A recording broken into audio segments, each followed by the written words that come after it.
So, niadto mi sa store. Palit ko aning topper na kuan. So, $4 siya. $3.90 something.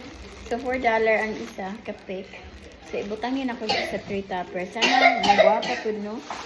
O niya, nakapalit dahil mi og mga little ornaments. Na candy ornaments. And gingerbread house. Tag $1 ang isa. Ganahan kay kuan ni kay easy ra siya i-decoratean ba kay na kuan mo ba siya daan compare ato ang isa ka trade dadto galisod kog decorate pero kana go kay siya. There we go, macaroons.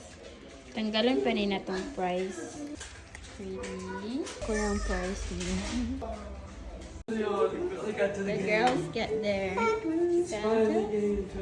Mauna na ang akong trap stop sa akong train. Yeah, okay naman siguro, no? Marag okay naman.